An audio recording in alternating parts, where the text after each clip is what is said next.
All right, hello once again. This is Jeff Scott of Rankin Technical College, and I've been going over the PowerPoint presentations for Murox ASP.NET with C Sharp 4.6 with C Sharp 2015 6th edition, and I'm working my way through Chapter 18, which is on how to use model binding in the entity framework. You may notice I'm only on slide 8 of 82, so there'll be several lectures in this chapter. This chapter may very well have more lectures than any of the other chapters. All right. So, when you complete the entity data model wizard that we talked about in the last few slides, what you see is the entity data model designer, also known as the entity designer, and that's what you see here. The designer displays the model in a graphical form. The definition of the model is stored in a file that has an extension of .edmx. In fact, I believe that if you want to have that file come up, or if you want to have this graphical representation come up, you can just double click on the file if it's not showing. All right, so within this entity data model, each view or table in the database is represented by an entity class. Now, if you remember, the only two that we chose in here were were category and product. All right. And also, what you may or may not notice if you take a look at it is that there is an association between these two. All right. And this is notice it says 1 here, and I'm not sure, I think that says star right there, but this is a one-to-many relationship. That means that every one category can have 0, 1, or more products associated with it. So each entity that we see in this entity data model contains one or more scalar properties that represent the columns in the associated table or view. Now, a scalar property is something that can only hold one value at a time, something like a single integer or a single string or whatever.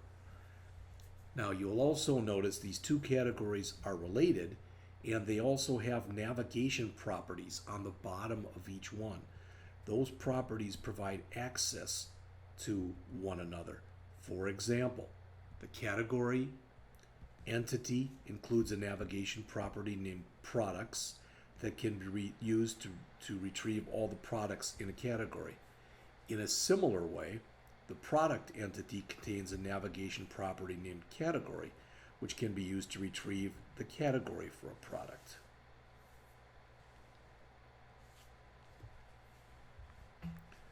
When Visual Studio generates this entity data model, it uses text template files to define the container for the entities as well as the entities themselves.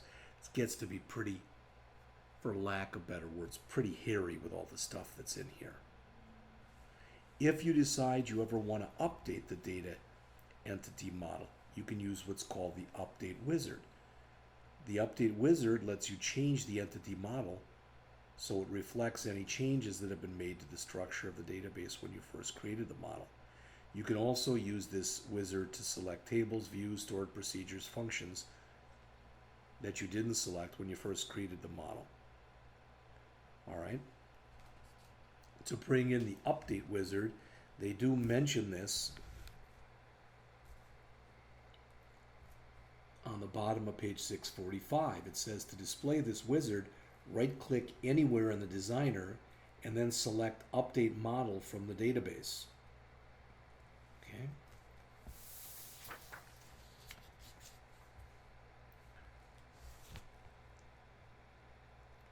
So, as mentioned previously, each table or view that we add to the entity data model is defined by an entity class.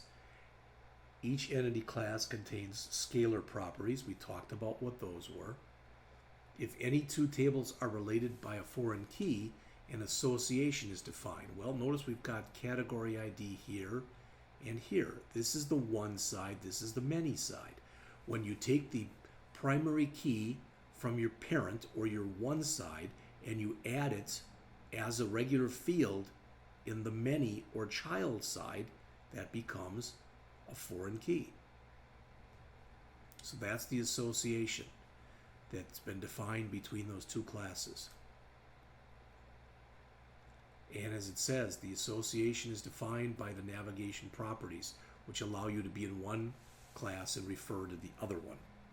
So, once you've created an entity data model, you can use link or line item query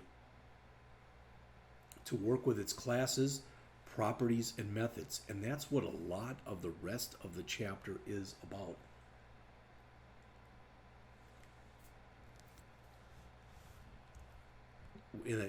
Basically, the first thing they talk about here is how to use link to entities.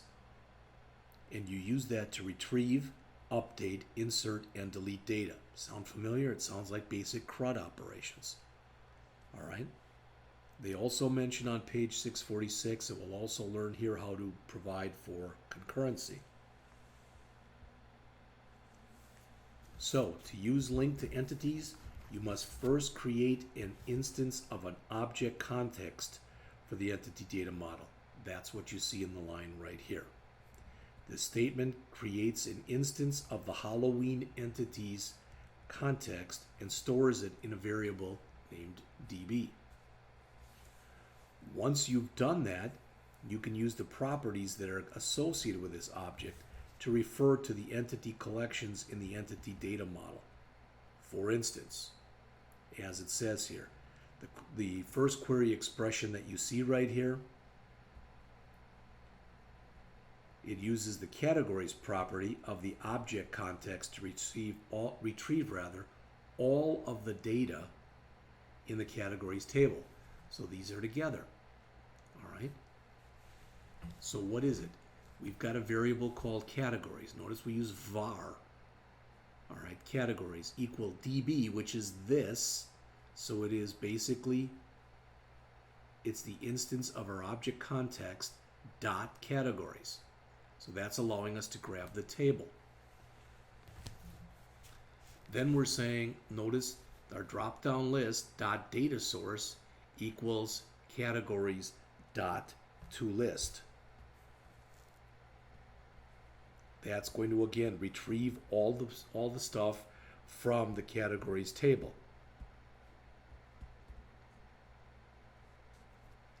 Now there are additional examples that are in here.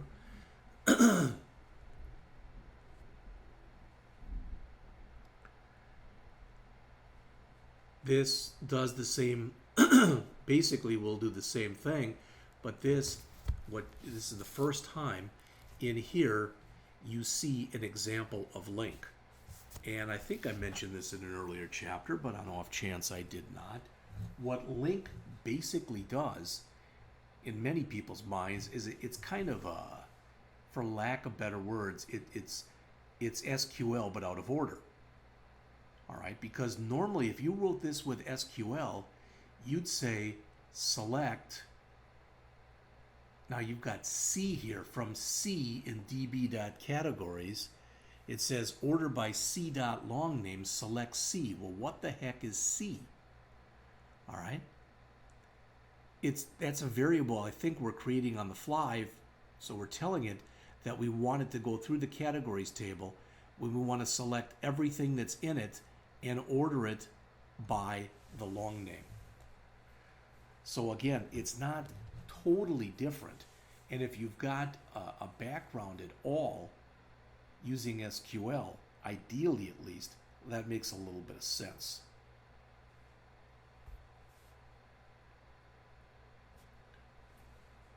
In this last example, we're retrieving the first item from a column or with a column value that matches some kind of specified value. So it looks a little different. All right, we're used to the select from where. Here it's from where select.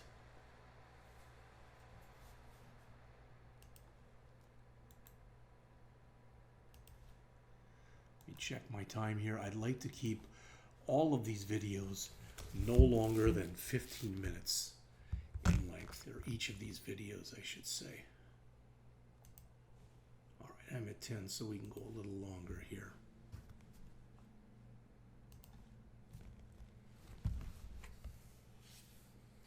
So again, to work with entities in the entity data model, you create an instance of the object context. That's what we saw here. You then use link to entities to query the entities in the entity data model. Only the objects that are specifically requested are loaded into the object context. All right, that's referred to as lazy loading. In other words, it's only grabbing what it needs. You can use the include method, and I think they show you that in here. So that's lazy loading right there. Here, you're using the include method, and that gives you what's called eager loading. It includes a query path that specifies the related entity objects to load. So it's loading everything, for lack of better words, whether you might need it or not. This include method accepts a query path as an argument. In most cases, that'll be the name of the navigation property that identifies the related objects to be loaded. Whoop. Okay, so the first example there retrieves a row from the database. It doesn't do anything with it. Notice we're using a select statement. Remember, it is not possible for you to change database content using a select, all right? So to modify the data, we use the technique shown. To start, you retrieve the row you want to modify. After you retrieve the row, as you can see in the second part of the second example there, you can modify the data in the entity object. This code simply assigns new values taken from text boxes. Now, would you want to do more than that? In this case, with a short name and a long name, it's kind of hard to screw it up because they're both strings. However, if they were fields that were numeric, you might want to double check to make sure it's numeric, or if it's something that has to fall within a certain range, you might want to check that as well.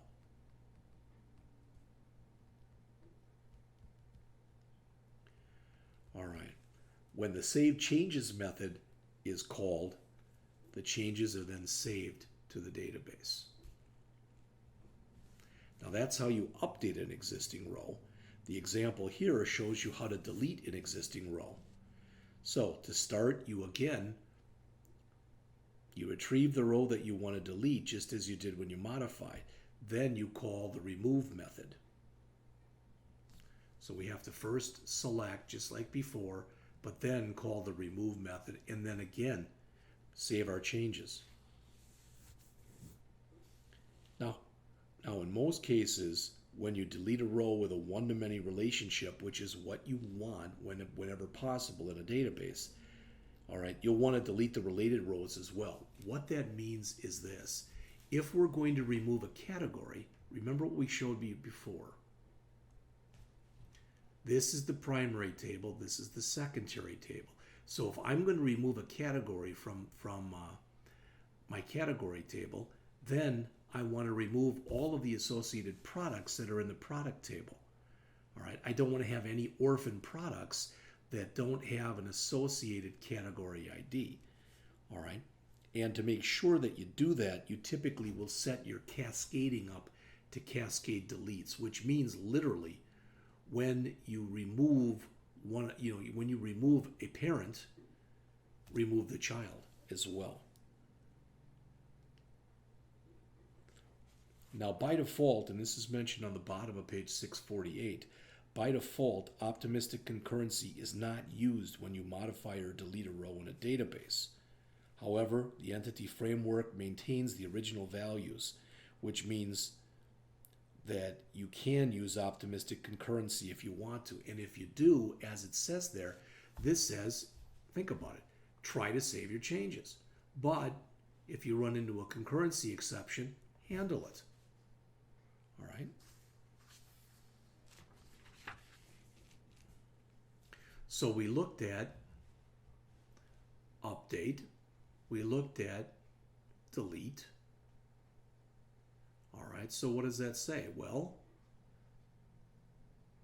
what we haven't looked at yet is insert, and that's shown on pages 650 and 651. So to add a new row to a database, you start by using the techniques to create an object from an entity class. That's what we're doing in the first part of the code.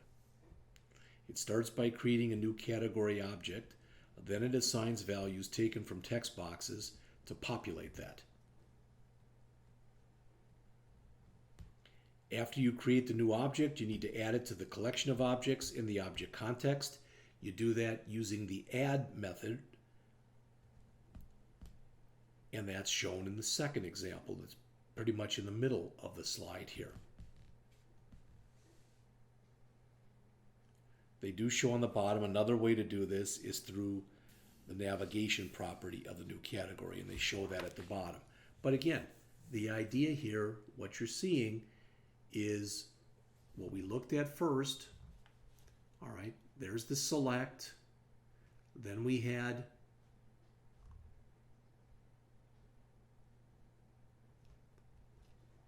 update. Then we had delete. All right. Then we came in and we had insert. So we did the entire CRUD spectrum.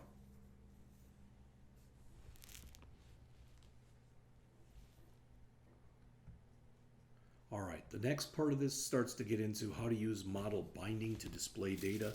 I'm going to stop again and I'm going to continue on in the next lecture.